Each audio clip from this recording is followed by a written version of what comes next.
ఇక్కడ ఈ హరీష్ రావు చేస్తున్న ప్రయత్నాలు బీజేపీ వైపు పోతున్నాడా అనేటువంటి కోణంలో ఇవన్నీ జరిగినాయి. సో ఇప్పుడు జరిగినటువంటి ఈ పరిణామాలన్నీ కూడా బీజేపీకి మైనస్. అందుకే అమిత్ షా మొన్న 6వ తారీఖు పర్యటన రద్దు చేసుకున్నాడు. ఎందుకంటే నిన్న 6వ తారీఖు కదా, నిన్న రావాలి అమిత్ షా తెలంగాణకి. ఎందుకు రద్దు చేసుకున్నాడు? ఉపరాష్ట్రపతి ఎన్నిక గురించి కాదు, ఇక్కడ జరుగుతున్నటువంటి పరిణామాల విషయంలో కొంత బీజేపీ అనుకున్న దాంట్లో డైరెక్షన్లో పోతలేదు కాబట్టి దాన్ని మరి ఇబ్బందికర పరిస్థితి ఏర్పడితేమో ఉద్దేశంతో మొత్తానికైతే అమిత్ షా టూర్ క్యాన్సిల్ చేసుకున్నాడు. సో అమిత్ షా మోడీ ప్రధాన లక్ష్యం ఏంది? ఈ తెలంగాణ రాష్ట్రంలో బీఆర్ఎస్ పార్టీని కల్వకుంట్ల కుటుంబాన్ని విచ్ఛేదం చేస్తే కనుక మనం ఆటోమేటిక్గా రావచ్చని వాళ్ళ యొక్క ఆలోచన. అది 100% వాస్తవం ఇది. సో ఇవన్నీ పరిణామాలు గమనించినట్లయితే ఇక్కడ ఈటల రాజేందర్కి కూడా ఇవ్వకపోవడం ప్రధాన కారణం కూడా అదే. తెలంగాణ రాష్ట్రంలో జరుగుతున్నటువంటి ఈ పరిణామాలు ఏవైతే ఉన్నాయో ఇవన్నిటిని కూడా ఒక్కసారి మనం డాట్స్ కనెక్ట్ చేస్తే కనుక, ముఖ్యంగా కల్వకుంట్ల కుటుంబంలో జరుగుతున్నటువంటి ప్రస్తుత పరిస్థితులు ఏవైతే ఉన్నాయో, సంక్షోభం ఏదైతే ఉందో, ఒకసారి దాన్ని డీటెయిల్గా డాట్స్ కనెక్ట్ చేసినట్లయితే చాలా విషయాలు కూడా బయటికి వచ్చేటువంటి అవకాశం ఉన్నట్టుగా తెలుస్తూ ఉంది. ఒకసారి మీకు డీటెయిల్డ్గా ఇన్ఫర్మేషన్ చేసేటట్టుగా, మీకు ఇన్ఫర్మేషన్ ఇచ్చేటట్టుగా ఒక చిన్న అనాలిసిస్ చెప్పేటువంటి ప్రయత్నం చేస్తా. ఇది చాలా ఇంపార్టెంట్ అనాలిసిస్. ఎందుకు అంటే ఈ ప్రస్తుతం జరుగుతున్నటువంటి పరిణామాలలో నేను గతంలో కూడా గత 3 రోజులుగా నేను కొంత మేర సమాచారం ఇచ్చే ప్రయత్నం చేసిన. సో ఇప్పుడు ఇంకొంచెం డీటెయిల్డ్గా చెప్పేటువంటి ప్రయత్నం అయితే చేస్తా. నిన్న కవితను సస్పెండ్ చేయడం వెనకాల 100% టార్గెట్ హరీష్ రావు అనే విధంగా నేను ఒక గతంలో కూడా చెప్పిన. ఇప్పుడు దీనికి ఇంకొన్ని విషయాలు కూడా చెప్పేటువంటి ప్రయత్నం చేస్తా. సో ఒకసారి చెప్పిన, మొన్న 3 days బ్యాక్ ఒక అనాలిసిస్ చెప్పిన, హరీష్ రావుని బీజేపీలోకి బలవంతంగా నెట్టివేయబడుతున్నాడా, లేదంటే బీఆర్ఎస్ పార్టీ నుంచి బయటికి పంపేటువంటి ఒక ప్రయత్నం ఏమైనా చేస్తున్నారా అనేటువంటి కోణంలో నేను ఒక అనాలిసిస్ చేయడం జరిగింది. సో దాన్ని కొనసాగింపుగానే ఇప్పుడు ఈ డీటెయిల్డ్ అనాలిసిస్ చెప్పబోతున్నా. సో ఫర్ సపోజ్ అంటే నేను వ్యక్తిగతంగా కేసీఆర్ని కానీ లేదంటే కవితను కానీ వీళ్ళిద్దరి దగ్గర చూస్తాను. సరే, కేటీఆర్ను హరీష్ రావుని అప్పుడప్పుడు అడపదడప చూసినప్పటికి కూడా కవితతోటి జాగృతిలో నేను పనిచేసినాయి కాబట్టి కవితతో కలిసి 2-3 సందర్భాల్లో నేను కేసీఆర్ని కలిసినటువంటి సందర్భాలు కూడా ఉన్నాయి. సో ఆ క్రమంలో కేసీఆర్ తోటి మాట్లాడడానికి కూడా కవిత ధైర్యం చేయకపోతుంది. ఎందుకంటే డాడీ అని రెస్పెక్ట్ ఉంటుంది, కానీ కొన్ని విషయాలు మాట్లాడాలంటే ఆమెకు కేసీఆర్తో మాట్లాడాలంటే ధైర్యం సరిపోదు. సో ఆ క్రమంలో వాళ్ళ తల్లి బిడ్డల మధ్య, ఈవెన్ కవిత తల్లి ఎవరైతే శోభమ్మ, ఇద్దరి మధ్యలో వాళ్ళకు మధ్యలో ఒక బాండింగ్ ఉంటుంది. కవితకు ఏమైనా కావాలి అంటే ఖచ్చితంగా శోభమ్మ త్రూయే కేసీఆర్ దగ్గరికి చెప్పేటువంటి ప్రయత్నం అయితే చేస్తుంది. సో ఆ క్రమంలో నేను చూసినటువంటి సందర్భాలలో ఆమె కొంత కేసీఆర్తో మాట్లాడడానికి కానీ కొంత ఏదైనా డిస్కస్ చేయాలని కానీ భయపడుతూ ఉండేది. సో ఆ క్రమంలో మరి కవిత గత కొంతకాలంగా బీఆర్ఎస్ పార్టీ మీద, ముఖ్యంగా సంతోష్ రావు హరీష్ రావు లాంటి వాళ్ళ మీద చేస్తున్నటువంటి ఆరోపణలు ఏవైతే ఉన్నాయో అవి కేసీఆర్కు తెలియకుండా, అంటే వాళ్ళిద్దరు ఆరోపణలు చేస్తున్నారంటే పార్టీ మీద ఆరోపణలు చేసినట్టే, దానిలో వాళ్ళ తండ్రి కేసీఆర్ మీద కూడా ఆరోపణలు చేసినట్టే. సో ఈ క్రమంలో కవిత కేసీఆర్ డైరెక్షన్ లేకుండా వాళ్ళిద్దరిపైన కామెంట్ చేస్తుందా, వాళ్ళిద్దరే టార్గెట్ ఎందుకైనరు అని ఒక్కసారి తీక్షణంగా మనం గమనిస్తే ఖచ్చితంగా ఇందులో చాలా విషయాలు కూడా తెలుస్తాయి. సో నేను ఎందుకు చెప్తున్నానంటే కేసీఆర్ డైరెక్షన్లోనే కవిత నడుస్తుంది అని చెప్పడానికి ఈ యొక్క డీటెయిల్ అనాలిసిస్ చెప్పబోతున్నా. మనం గతంలో ఇప్పుడు 2023 డిసెంబర్ తర్వాత బీఆర్ఎస్ పార్టీ ఓడిపోయి కాంగ్రెస్ పార్టీ అధికారంలోకి వచ్చిన తర్వాత కాంగ్రెస్ పార్టీలో అప్పుడు కొన్ని చేరికలు జరిగినాయి. 100% కొన్ని బీఆర్ఎస్ నుంచి కాంగ్రెస్లోకి చేరికలు జరిగినాయి. చేరికలు ఆపింది ఎవరు? 100% హరీష్ రావు. ఎందుకంటే తన యొక్క రాజకీయ భవిష్యత్తు కోసం కావచ్చు, లేకపోతే సొంత కుంపటి కోసమా, లేకపోతే ఇంకేదన్నా రాజకీయ అవసరాల దృష్ట్యా.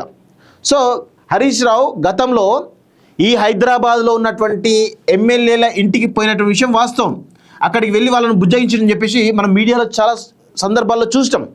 ఈవెన్ అంబర్పేట ఎమ్మెల్యే కావచ్చు, లేకపోతే కుత్బుల్లాపూర్ ఎమ్మెల్యే కావచ్చు, ఇట్లా ఎవరైతే బీఆర్ఎస్ పార్టీకి లాయల్గా ఉన్నటువంటి ఎమ్మెల్యేలు ఎవరైతే ఉన్నారో వాళ్ళందరూ కూడా గతంలో హైదరాబాద్లో ఉన్నటువంటి దాదాపు 6 మంది ఎమ్మెల్యేలు ఒకటేసారి అధికార పార్టీలో జాయిన్ కాబోతున్నారు అని మనొక స్పెక్యులేషన్ విన్నాం. అది ఎందుకు సడన్గా ఆగింది? కేవలం హరీష్ రావు వల్ల ఆగింది. హరీష్ రావు ఆ ఎమ్మెల్యేల ఇంటికి వెళ్ళి వాళ్ళతోటి మాట్లాడి దాదాపు చాలా టైం కేటాయించి వాళ్ళని తన వైపు తిప్పుకున్నాడు. బీఆర్ఎస్ పార్టీ వైపు కాదు, తన వైపు తిప్పుకున్నాడు అనేది ఇక్కడ ఒక ప్రధానమైనటువంటి ఆరోపణ. సో దాని తర్వాత మనం ఒక స్టోరీ కూడా ఇష్టం, హరీష్ రావు బీజేపీలో పోతున్నాడా అనే ఒక స్టోరీ ఇష్టం. అయితే గతంలో ప్రయాగ్రాజ్ వెళ్ళినటువంటి విషయం మనం చూసినాం. ప్రయాగ్రాజ్ వెళ్ళినప్పుడు అక్కడ కొంతమంది బీజేపీ ఎంపీలు ఆయన స్వాగతం పలికిర్రు. మెగా కృష్ణారెడ్డి సంబంధించినటువంటి ఒక ఫ్లైట్లో వాళ్ళ సభ్యులతో కలిసి వెళ్ళిండని చెప్పినాం మనం గతంలోనే. సో ప్రయాగ్రాజ్ వెళ్ళి అక్కడ నుంచి అది అయిపోయిన తర్వాత అక్కడ దర్శనం అది అయిపోయిన తర్వాత కొంతమంది ఆర్ఎస్ఎస్ వ్యక్తులు కలిసిందని చెప్పేసి కూడా తెలుస్తోంది. అక్కడ నుంచి రాగానే హరీష్ రావు ఒక టెంపుల్ విజిట్కి వెళ్ళిండు, ఎవరితోటి చిరంజీవి స్వామితో వెళ్ళిండు అనేది కూడా మనం ఒక ఫోటో కూడా చూసాం. సో ఇవన్నీ కూడా మనకు కనబడ్డాయి కదా. సో ఇదంతా ఏంది, సో కొంత సొంత కుంపటి దానిలో ఏమన్నా ప్రయత్నాలు జరుగుతున్నాయా హరీష్ రావు అనేది జరిగింది. సో ఆయన వేసినటువంటి వేషధార కావచ్చు, చాలా రకాల అంశాలు కావచ్చు. అదేవిధంగా ఎవరైతే ఈ ఎమ్మెల్యేలు ఎవరైతే వెళ్ళిరో, ఈ హైదరాబాద్లో ఉన్నటువంటి ఒక ఎమ్మెల్యే ఎవరైతే ఉన్నారో, హైదరాబాద్లో ఉన్నటువంటి ఒక ఎమ్మెల్యే ఆయనే మొదటిసారి ఎమ్మెల్యే ఎన్నికైండు. ఆయనే వెళ్ళి ఇక్కడ కొంత కేసీఆర్కు ఈ విధంగా జరుగుతున్నటువంటి ఒక సమాచారం ఇచ్చిండు అనేది తెలుస్తూ ఉంది. హైదరాబాద్ సంబంధించిన ఎమ్మెల్యే కావచ్చు, లేకపోతే మహబూబ్నగర్ సంబంధించిన మాజీ మంత్రి కావచ్చు, వీళ్ళు వెళ్ళి కేసీఆర్కి కంప్లీట్గా ఇక్కడ ఉన్నటువంటి ఇన్ఫర్మేషన్ ఇచ్చినట్టుగా తెలుస్తూ ఉంది. సో దాంతోపాటే కేసీఆర్ హరీష్ రావుని వదిలించుకుందామా, లేదంటే ఇటు సంతోష్ రావుని కూడా టార్గెట్ చేస్తూ ఉంది కవిత. సంతోష్ రావు ఎందుకు అంటే, సంతోష్ రావు గతంలో కేసీఆర్ పాలనలో ఆయన చేసినటువంటి దుర్మార్గాలు కావచ్చు, లేకపోతే ఇప్పుడు ఈ 2 సంవత్సరాల ఎపిసోడ్లో ఇటు రాష్ట్ర ప్రభుత్వం కానీ ఇటు కేంద్ర ప్రభుత్వం కానీ ఎక్కడ కూడా సంతోష్ రావుని కనీసం ఆయన టచ్ కూడా చేయలేదు. ఈవెన్ టానిక్ సంబంధించిన స్కామ్లో కూడా సంతోష్ రావుని ఏమనలేకపోయేది. సో ఇవన్నీ పరిణామాలు చూస్తూ ఉంటే, సో వీళ్ళిద్దరూ కేసీఆర్కు ద్రోహం చేస్తున్నారు అనేది కేసీఆర్కు ఉన్నటువంటి సమాచారం.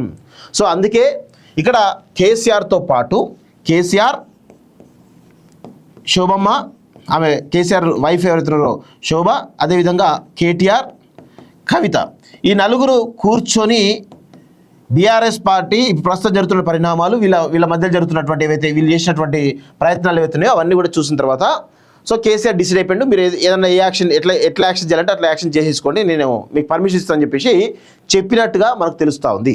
సో అందుకే ఈ ముగ్గురు కలిసి చాలా తెలివిగా, ఇప్పుడు కవిత ఎవరు అవునన్నా కాదన్నా ఇప్పుడు కేటీఆర్ యొక్క రాజకీయ భవిష్యత్తే ముఖ్యం. కేటీఆర్ యొక్క రాజకీయ భవిష్యత్తే ముఖ్యం ఇక్కడ, ఎవరు అవునన్నా కాదన్నా. సో కేసీఆర్ ఏం చేయాలి, ఆటోమేటిక్గా కేటీఆర్నే ప్రొజెక్ట్ చేయాలి. సో ఇప్పుడు హరీష్ రావు రూపంలో ఒక పెద్ద ప్రమాదం ఉంది కాబట్టి ఇప్పుడు ఈ ముగ్గురు కలిసి స్కెచ్ వేసారు. శోభమ్మ, అదేవిధంగా కేటీఆర్, కవిత కలిసి స్కెచ్ చేశారు. సో ఆబ్వియస్గా కవిత కొంచెం మొండిగా వ్యవహరించగలుగుతుంది. ఆల్రెడీ ఆమెకు చాలా పెద్ద ఎత్తున డ్యామేజ్ జరిగింది ఢిల్లీ లిక్కర్స్ విషయంలో, అన్నీ కూడా జరిగినాయి. సో ఇప్పుడు జరుగుతున్నటువంటి ఈ పరిణామాల్లో భాగంగా వీళ్ళ ముగ్గురు కలిసి తీసుకున్నటువంటి నిర్ణయాలే నలుగురు కానీ డిసైడ్ అంతా మీరు ముగ్గురు డిసైడ్ చేసుకోండి అని చెప్పేసి కేసీఆర్ చెప్పేసిండు. ఎందుకంటే కేసీఆర్ ఆరోగ్య పరిస్థితి కూడా అంత బాగలేదు. సో ఆయన బయటకు వచ్చేటువంటి పరిస్థితులు లేడు. సో అందుకే మిమ్మల్ని తీసుకోమని చెప్పేసి అనేసరికి ఇక కవితను బలిపీఠం ఎక్కించారు అనేది తెలుస్తూ ఉంది. సో ఆమె రెడీగా ఉన్నది బీఆర్ఎస్ పార్టీని కాపాడడానికి, భవిష్యత్తులో కేటీఆర్ను బీఆర్ఎస్ పార్టీ అధ్యక్షుని చేయడానికి, వచ్చే ఎన్నికల్లో కావచ్చు కేటీఆర్ సీఎం చేయాలంటే ఖచ్చితంగా నేను బలిగాక తప్పదని చెప్పేసి ఆమె బలి చేసుకుని తెలుసు. బలి అయిందా లేదనేది భవిష్యత్తు తెలుస్తుంది. కానీ ఈ పరిణామాలన్నీ కూడా తీక్షణంగా అయితే వాళ్ళు చాలా జాగ్రత్తగానే డీల్ చేస్తున్నట్టుగా అర్థమవుతుంది. ప్రజల్లోకి ఎంత వెళ్ళాలో ఆల్రెడీ హరీష్ రావు, సంతోష్ రావు ఆల్రెడీ క్లియర్గా దోషులు అనేది తెలంగాణ ప్రజల్లో ఒక చర్చ జరుగుతుంది. ఎందుకంటే ఎవరు చేసారు ఆరోపణలు, కవిత చేసింది. మనమేమంటా ఉన్నాం, వీళ్ళిద్దరూ కాదు, మొత్తం ఈ ఆరుగురు అంటే ఈమెను తీసేయండి, ఈమెను పాపం ఈమెను ఇన్వాల్వ్ చేయాల్సిన అవసరం రాజకీయాలు. కానీ 1, 2, 3, 4, 5 ఈ ఐదుగురు కంప్లీట్గా అవినీతి పరులే అనేది మనం బలంగా చెప్తున్నాం. అసలు హరీష్ రావు, సంతోష్ రావు కాదు, అందరూ అదే పరిస్థితి అని చెప్పేసి కూడా చెప్తా ఉన్నాం. సో ఇక్కడ మనము హరీష్ రావు విషయంలో చూసినట్లయితే ఏప్రిల్ 27కి బీఆర్ఎస్ పార్టీ ప్లీనరీ జరిగింది, పెద్ద బహిరంగ సభ జరిగింది కదా. సో దానికంటే ముందు ఈ కార్యక్రమాల నిర్వహణకు సంబంధించి హరీష్ రావుకు బాధ్యతలు ఇచ్చిండు కేసీఆర్. కానీ సడన్గా హరీష్ రావును తీసేసి కేటీఆర్ కూడా ఇవ్వడం జరిగింది. ఎందుకు అంటే ఈ పరిణామాలన్నీ కూడా మీకు ఇవన్నీ ఎగ్జాంపుల్ ఏం చెప్తానంటే ఇవన్నీ పరిణామాలు కేసీఆర్ దగ్గర కొంత మరి వీళ్ళు ఎమ్మెల్యేలు కొంతమంది ఎమ్మెల్యేలు మాజీ మంత్రులు చెప్పిన విషయాలు కావచ్చు, లేకపోతే వాళ్ళకు ఉన్నటువంటి కేసీఆర్ కొన్ని సమాచారం కావచ్చు, ఇవన్నీ కలగలిసి హరీష్ రావు టార్గెట్గానే ఇప్పుడు జరుగుతూ ఉంది. సో నిన్న హరీష్ రావు అమెరికా నుంచి వచ్చిన తర్వాత నేను బీఆర్ఎస్ పార్టీ లాయల్ కార్యకర్త నుంచి ఆమె ఎవరు చెప్తారో మాట్లాడుతున్నట్టుగా పరోక్షంగా మాట్లాడుతున్నాడు. అది రేవంత్ రెడ్డి అంటే జనరల్గా ఏంది రేవంత్ రెడ్డి డైరెక్షన్ నడుస్తుంది అనేది చాలా స్పష్టంగా చెప్తున్నారు. కానీ రేవంత్ రెడ్డియా కాదా అనేది పక్కన పెడితే వీళ్ళ డైరెక్షన్నే జరుగుతోంది. అంతా వాళ్ళ కేసీఆర్ కుటుంబం అంటే కేసీఆర్ కల్వకుంట్ల కుటుంబం ఏదైతుందో వాళ్ళు చాలా సీరియస్గా కలిసి చేస్తూ ఉన్నారు. ఇది ఆమె కూడా కొత్త పార్టీ పెడుతుందా లేదా లేకపోతే ఇంకేదైనా ఉందా అనే భవిష్యత్తు తెలుస్తాయి కదా. మళ్ళీ ఆమె యొక్క ఆరోపణలు కూడా చాలా సీరియస్గా సంతోష్ రావు హరీష్ రావు టార్గెట్గానే ఉంది. ఎవరైతే బీఆర్ఎస్ పార్టీకి ద్రోహం చేస్తున్నారని అనుకున్న వాళ్ళు కానీ లేకపోతే హరీష్ రావు వర్గం అనుకున్న వాళ్ళపైన ఆరోపణ చేస్తుంది. ఇప్పుడు ఎవరిపైన ఆరోపణ చేస్తుంది? జగదీశ్వర్ రెడ్డి పైన ఆరోపణ చేస్తుంది. జగదీశ్వర్ రెడ్డి ఎవరు? కేసీఆర్కి లాయల్ అయినప్పుడు కూడా ఆయన హరీష్ రావు వర్గం, 100% హరీష్ రావు వర్గం. రసోయి బాలకృష్ణ ఎవరు? హరీష్ రావు వర్గం. పల్లరాజేశ్వర రెడ్డి ఎవరు? హరీష్ రావు వర్గం. సో ఇట్లా ఆమె ఎవరి పేర్లు తీసినా, ఈవెన్ ఆందోళన్ క్రాంతి ఉన్నాడు, ఆయన కూడా అదే పరిస్థితి కనబడతా ఉంది. సో ఇట్లా ఎవరి పేర్లు తీసినా కానీ వాళ్ళందరూ కూడా హరీష్ రావు వర్గమే ఉన్నది. సో హరీష్ రావు మరియు హరీష్ రావు యొక్క వర్గం ఇదంతా ఉంది కదా, వీళ్ళందరూ కలిసి ఇప్పుడు నవీన్ రావు హరీష్ రావు వర్గమే. ఇప్పుడు పోచంపల్లి కూడా పోచంపల్లి ఎందుకు టార్గెట్ చేస్తూ ఉన్నారు? పోచంపల్లి ద్వారా కేటీఆర్కి కొంత ఇబ్బందికర పరిస్థితులు ఏర్పడతా ఉన్నాయి. సో పోచంపల్లిని వదిలించుకోవాలి దానిలో ఉన్నారు. సో పోచంపల్లి సంతోష్ రావు ఇద్దరు ఒకటే కాబట్టి ఇటు పోచంపల్లిని, సంతోష్ రావుని, నవీన్ రావుని, హరీష్ రావుని, సంతోష్ రావుని వీళ్ళందరినీ కలిసి ఆమె టార్గెట్ చేస్తున్నట్టుగా చాలా స్పష్టంగా అర్థమవుతోంది. ఇదంతా ఒక ఫ్యామిలీ గేమ్. ఇది తెలంగాణ సమాజం గ్రహించాలి. నేనేమంటా ఉన్నాను, అసలు అవినీతి పరులు సంతోష్ హరీష్ రావులే కాదు, హోల్ ఎపిసోడ్లో ఇలా ఈ కల్వకుంట్ల కుటుంబం అంతా అవినీతి కుటుంబం అనేది చాలా స్పష్టంగా మనం గుర్తుపెట్టుకోవాల్సిన అవసరం అయితే ఉంటుంది అని చాలా స్పష్టంగా చెప్పగలుగుతున్నా. ఇది ఎవ్వరు అవునన్నా కాదన్నా ఇది 100% హరీష్ రావు టార్గెట్గానే కేసీఆర్ డైరెక్షన్లోనే కవిత మాట్లాడింది. కవిత ఈరోజు బయటికి రావడానికి ఇవన్నీ ప్రెస్ మీట్లో అన్ని అంశాలు కావచ్చు, ఆమెను బయటికి వెళ్ళగొట్టడం కావచ్చు, అంతా ఒక స్క్రిప్ట్ ప్రకారం జరుగుతూ ఉంది. అయితే దీనిలో బీజేపీకి వచ్చే లాభం ఏంటి? అసలు బీజేపీ ఇన్వాల్వ్ అయిందా ఈ అంశంలో అంటే ఫస్ట్ బీజేపీ యొక్క ప్రధానమైన టార్గెట్ ఏంది? ఈ బీఆర్ఎస్ పార్టీ ముఖ్యంగా కల్వకుంట్ల కుటుంబాన్ని డిస్టర్బ్ చేయాలి. సో ఇదంతా కూడా 100% హరీష్ రావుని బీజేపీ తీసుకొద్దాం ప్రయత్నం జరుగుతూ ఉన్నటువంటి క్రమంలో సో ఆయన ఒప్పుకోలేదా పక్కన పెట్టండి. నేను గతంలో చెప్పిన ఆయన ఒప్పుకోలేదు, ఆయన కేసీఆర్ ఉన్నంత వరకు నేను బీఆర్ఎస్ పార్టీలోనే ఉంటాను. కానీ చర్చ జరిగిందా విషయం వాస్తవమా కదా మరి హరీష్ రావు తేల్చాలి. మాకున్న సమాచారం వరకు నేను చేయడం జరిగింది. సో ఇక్కడ ఈ హరీష్ రావు చేస్తున్న ప్రయత్నాలు బీజేపీ వైపు పోతున్నాడా అనేటువంటి కోణంలో ఇవన్నీ జరిగినాయి. సో ఇప్పుడు జరిగినటువంటి ఈ పరిణామాలన్నీ కూడా బీజేపీకి మైనస్. అందుకే అమిత్ షా మొన్న 6వ తారీఖు పర్యటన రద్దు చేసుకున్నాడు. ఎందుకంటే నిన్న 6వ తారీఖు కదా, నిన్న రావాలి అమిత్ షా తెలంగాణకి. ఎందుకు రద్దు చేసుకున్నాడు? ఉపరాష్ట్రపతి ఎన్నిక గురించి కాదు, ఇక్కడ జరుగుతున్నటువంటి పరిణామాల విషయంలో కొంత బీజేపీ అనుకున్న దాంట్లో డైరెక్షన్లో పోతలేదు కాబట్టి దాన్ని మరి ఇబ్బందికర పరిస్థితి ఏర్పడితేమో ఉద్దేశంతో మొత్తానికైతే అమిత్ షా టూర్ క్యాన్సిల్ చేసుకున్నాడు.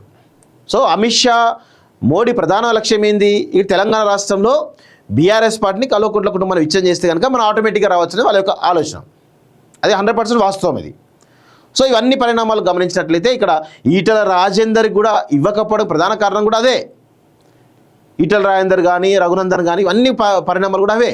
సో ఈ ఎపిసోడ్లో చాలా స్పష్టంగా మనం గమనించాల్సింది ఏంటంటే టార్గెట్ హరీష్ రావు, కేసీఆర్ డైరెక్షన్లో కవిత.